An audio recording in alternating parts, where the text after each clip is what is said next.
이 시간에는 그 해병대 수색교육에 대해서 말씀을 드려보도록 하겠습니다.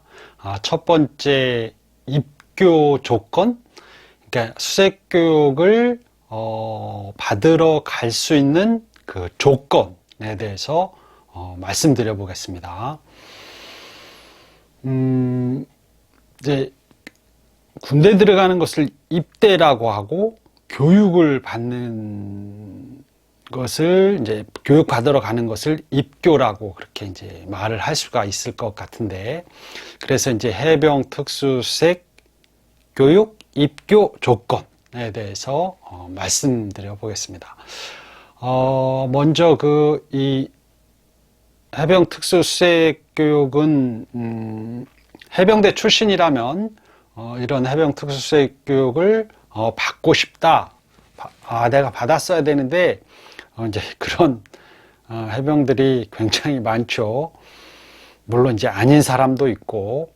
그런데 이제 이 해병 특수수색 교육은 말 그대로 좀 운이 좋아야 받을 수 있는, 요즘에는 몇 명이 이 수색 교육을 받는지 모르겠지만, 당시에는 1년에 100여 명 정도? 이제 그 정도만 그 수색 교육을 받았기 때문에 해병대 전체 병력이 뭐 3만 명이 안 되는 걸로 알고 있는데, 그걸 반으로 잘라서 이제 군대 생활이 2년 넘으니까, 그러면 적어도 그 10,000명 중에 100명이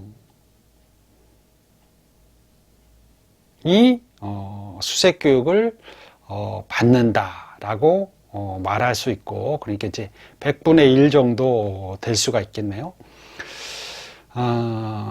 그런데 이제 다시 말씀드리지만, 이제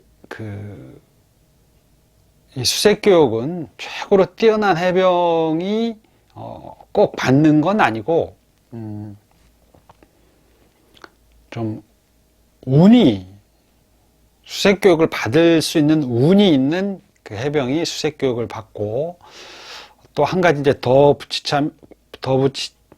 덧붙여보자면 좀 고생할 각오를 한 해병이 수색 교육을 받는 게 아닌가, 그렇게 생각이 됩니다. 제가 이제 수색대에 대해서 처음 알게 되었을 때가 이제 도구 바닷가죠. 우리 해병대 훈련장 도구에 이제 IBS 훈련을 나갔을 때인데, 제가 이제 이 해병대 영상을 찍으면서 거의 처음 부분에 쫄병의 죽음이라 그래가지고 얘기했던, 저에게 이렇게 실탄장전에서 총을 겨누던 선임이 있었는데, 그 선임이 이제 저희 소대였는데, 그 IBS 훈련 나가서 IBS 이제 도구, 그 IBS 훈련장 바로 옆에 이제 수색대가 있죠. 그래서 그 수색대에 대해서 알려줬습니다. 저희가 수색대라고 말을 해줬는데, 이제 그 선임이 수색 교육을 받은 사람이었습니다. 그런데 저는 구구부대에 선발돼서 왔기 때문에, 그 구구부대가 가장 강하고 멋진 부대다, 그런 생각을 계속 하고 있어서 쫄병 때는 다른 부대에 대해서 관심이 없었습니다. 그래서 이제 수색대에 대해서도 관심이 전혀 없었다, 그렇게 말할 수 있죠. 그런데 이제 어느 날 저희 소대 이제 선임하사가 있는데, 이제 분대장 중에서 이제 고참이죠. 고참. 아직 영외 거주를 하진 않지만 영내에 있는 하사들 중에서 거의 최고 고참. 이 고참 선임하사가, 아니 분대장이 저보고 수색 교육을 같이 가자고. 그래서 저는 이제 그 수색 교육에 대해서 전혀 몰랐기 때문에 별 이제 관심이 없었는데, 그때 그 선임하사가 말하기를 자기는 수색 교육도 받고 싶고 UDT 교육도 받고 싶다, 그런 얘기를 했습니다. UDT는 이제 해군 소속 부대인데, 그래서 전 너무 이렇게 멀게 느껴졌죠. 그런 얘기들이. 근데 이제 이제 선임하사는 이제 고참이기 때문에 군대 생활에 대해서 많이 잘 알고 있고, 그래서 이제 수색교육이라든지 UDT 교육 그런 거를 잘 알고 있었기 때문에 그런 말을 한 것 같습니다. UDT 교육은 이제 수색대 출신의 하사나 갈 수 있는 거죠. 수색교육을 받고 수색대가 된 다음 이제 하사가 갈 수 있는 거지. 저 같은 병은 UDT 교육 그런 데는 전혀 못 가죠. 해병대 내의 그 수색 교육을 받을 수 있습니다. 그것도 운이 좋아야. 수색 교육이나 UDT 교육 그런 것에 대해서 당시에 그 쫄병 때는 전혀 몰랐죠. 그리고 별 관심도 없죠. 당연히 그 해병대 내의 훈련이라든지 해병대 내 훈련이라든지 해병대 생활 그런 거에 대해서만 관심이 있지 다른 것에 대해서는 관심이 없었습니다. 아무튼 이제 그랬었는데 일병 말이나 이제 상병이 되어 갈 쯤, 그러니까 군대 생활을 거의 1년쯤 했을 때, 10개월 이상 했을 때 수색대라는 부대가 있다라는 것을 이제 확실히 알게 된 거죠. 그리고 이제 수색교육이라는 게 해병대에서 꽤나 힘든 교육이다. 이제 그렇게 이제 들어서 알게 되는 거죠. 이제 왜냐하면 소대에서도 수색교육, 소대나 중대에서 수색교육을 받은 선임들도 이렇게 있고, 또 이제 IBS 훈련을 할 때도 수색교육의 중요성, 이제 그런 것들에 대해서 좀 이제 알게 되는 거죠.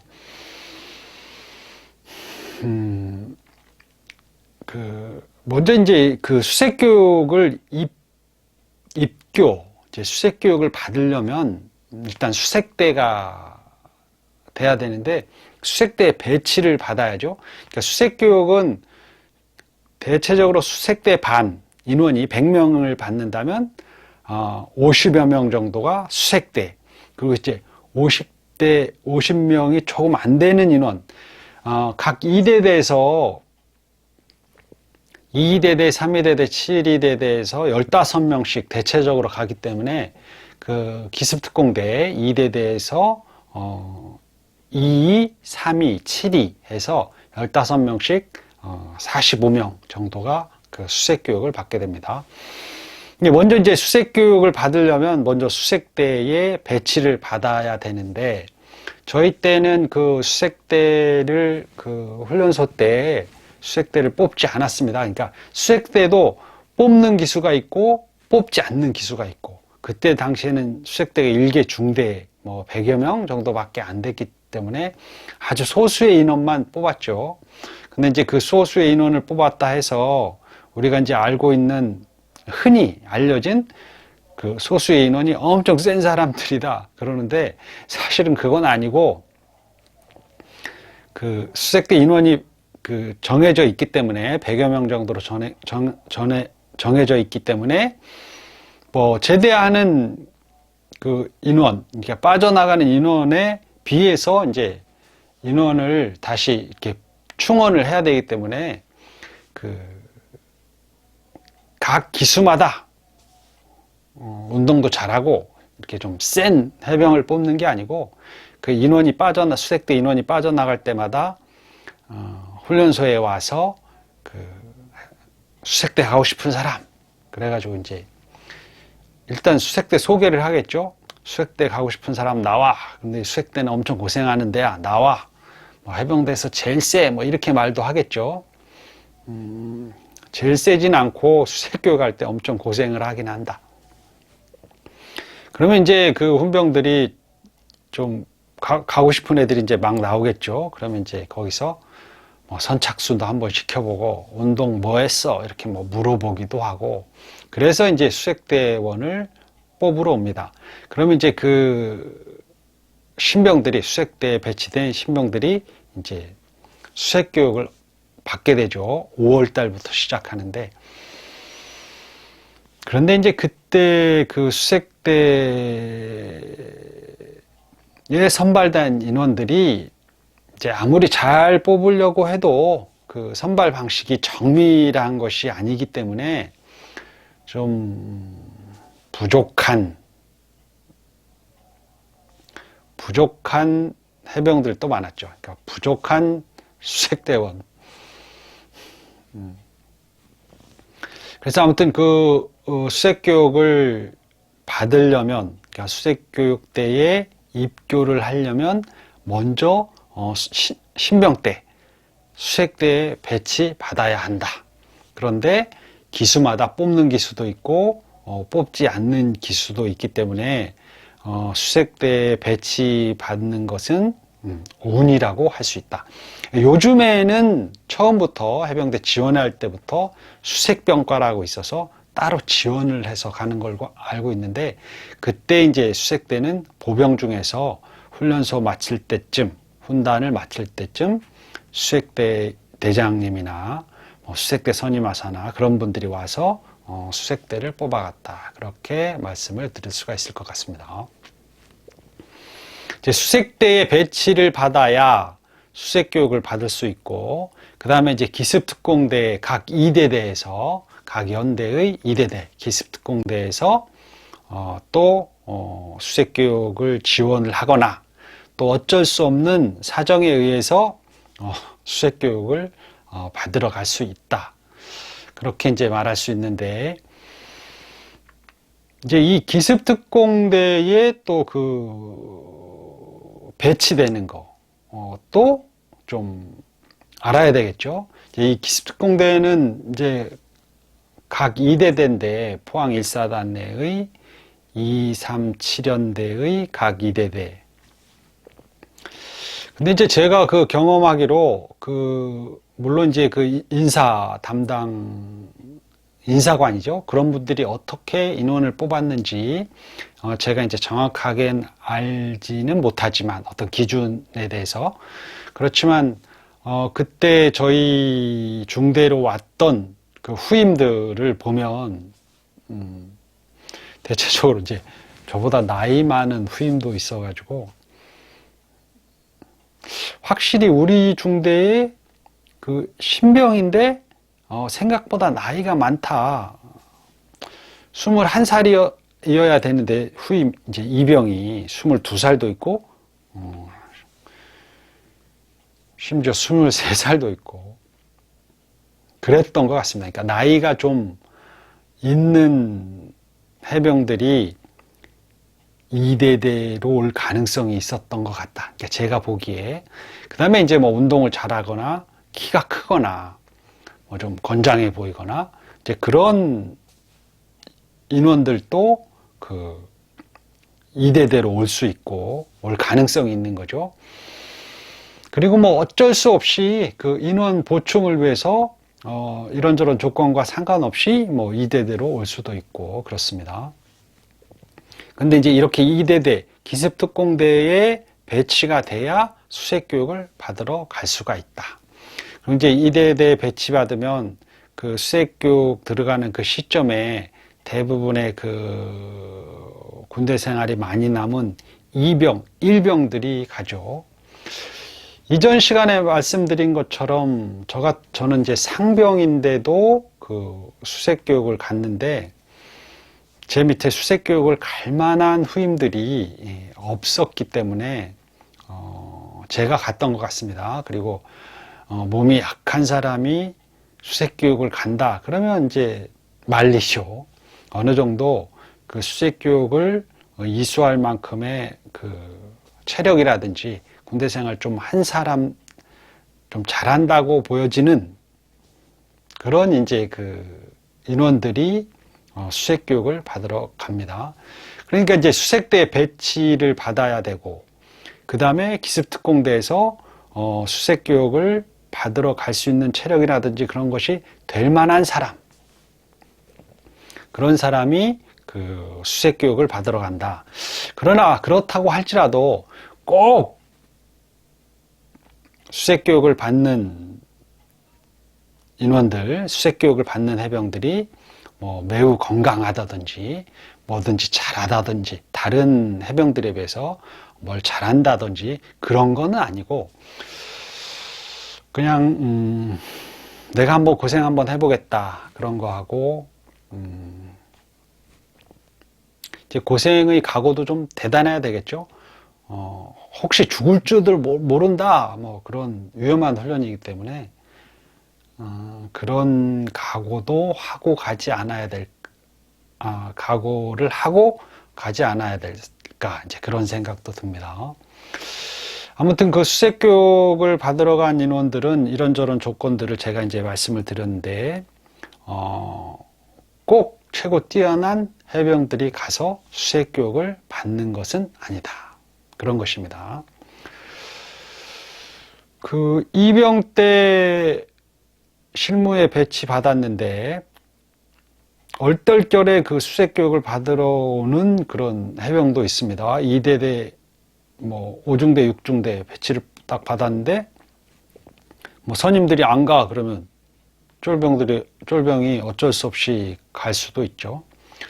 그래서 이제 그 수색교육을 받으면서 고생을 하고 그런 걸 이제 견뎌내면 그래도 조금 알아주는 해병이 되는데 제 생각에는 이병 때 뭣도 모르고 와서 그 수색교육을 다 마친 해병들이 정말 그 정신력이 좋은 또 꼭 체력이라기보다 이제 이 수색교육이라는 게 좀 저는 정신력이 더 중요하다 그렇게 생각이 되는데 이병인데도 수색교육을 마친 그 해병들은 정신력이 좋은 정신력이 강한 해병이다 이렇게 말씀을 드릴 수 있을 것 같습니다.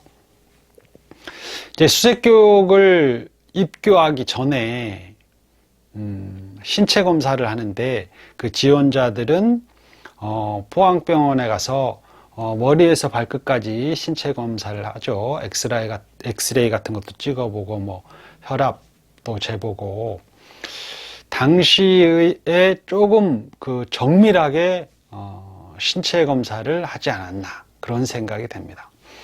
그리고 이제 그 신체 검사를 마치고 난 다음에 별 이상이 없다고 그렇게 판단이 됐을 때 입교 조건에 이제 이렇게 부합이 되는 그런 이제 인원들은 이제 수색교육을 받으러 이렇게 간다고 이렇게 정해지고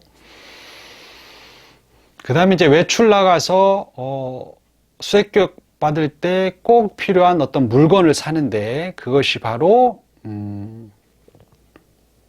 여성 속옷입니다. 여성 속옷. 왜 여성 속옷을 사냐면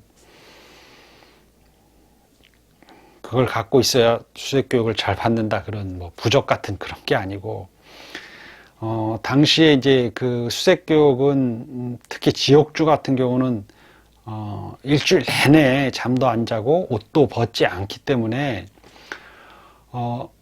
옷도 벗지 않고 이제 계속 훈련을 하는 거죠. 그래서 여자 속옷을 입지 않으면 견딜 수가 없습니다. 그러니까 결국은 이제 이 하체의 사타구니 부분, 이제 여자 팬티를 입는 건데 거들이라 그랬죠. 그때 거들인데 그게 사실 왜 그걸 입냐면 그걸 입어야 이쪽으로 모래라든지 그 뭐 오물 같은 거 뭐 시궁창기고 뭐 모래 뻘밭 막 논바닥 같은 것도 기고 그러기 때문에 흙이라든지 뭐 모래라든지 그런 게 들어가서 들어가면 이제 여기가 쓸리죠. 그리고 이제 옷도 소금물에 계속 바다에 들어갔다 나왔다 하기 때문에 옷이 마를 날이 없습니다. 그래서 이제 옷이 소금물에 쩔어 있는데 제가 수색교육 받았을 때 그 사진을 보면 알듯이 그 옷이 완전히 그 누런색이 돼버리죠. 저 같은 경우는 이제 워카도 막 다 밑창도 떨어져 나가고 막 그랬었는데 이제 그런 훈련을 할 때 그 여자 거드를 그러니까 밀착이 되는 거죠. 사실 요즘에는 쫄쫄이를 이렇게 쫄쫄이의 역할을 하는 옷이 필요했기 때문에 그 옷이 그 여자의 거들이라는 속옷이었습니다. 근데 이제 이 속옷도 좀 적당히 이제 잘 골라야 되겠죠. 그런데 좀 웃긴 것은 레이스라고 하나? 막 이렇게 꽃무늬가 있고 그런 속옷을 준비한 해병들도 있었는데 그런 거 이제 몇 명 있었죠. 그런 거 보면 좀 웃기고 그랬습니다. 그러니까 좀 시커멓고 뭐 지저분하게 생긴 그런 그 해병대에 고생고생하고 있는 거친 표정, 그런 몸을 가진 해병들이 여자 꽃무늬 거드를 입고 있으면, 그것도 하얀 팬티, 하얀 속옷, 엄청 웃기겠죠? 저 같은 경우는 좀 살색의 그 나일론 비슷한, 그래서 요즘 쫄쫄이와 이렇게 생각해 봐도 거의 비슷한 그런 이제 속옷을 잘 준비를 했었죠. 그러니까, 그 신체 검사를 다 받고, 몸에 이상이 없을 때 그런 속옷을 사러 이제 외출을 나가죠. 그래서, 자기가 판단해서, 괜찮을 법한 그런 속옷을 구입해서, 가지고 가고, 지옥주 때는 꼭 그 옷을 입어야 한다. 그렇게.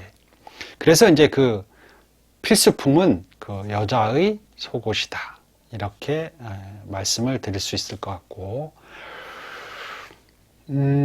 제가 이제 그 수색교육 입교 조건에 대해서 말씀을 드리는데, 뭐 신체 검사하고, 그 다음 여자 속옷, 팬티 꼭 있어야 하고, 그 다음에 이제 첫 부분에서도 말씀드린 어떤 각오, 죽어도 좋다. 그때 그 1번 생도가 중위였는데 소대장님이죠. 그때 소대장님이 둘 있었는데 수색대 소대장.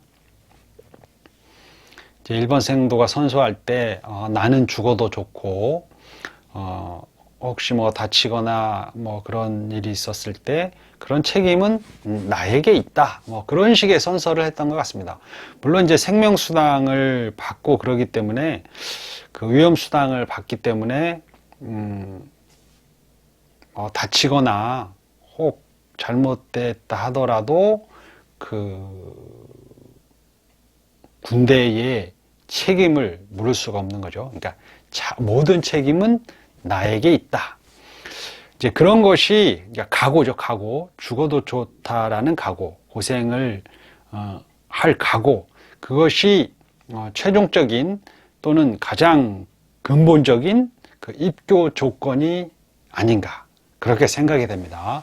이 시간에는 해병 특수수색교육 입교 조건에 대해서 말씀드려 보았습니다. 이만 마치겠습니다. 감사합니다.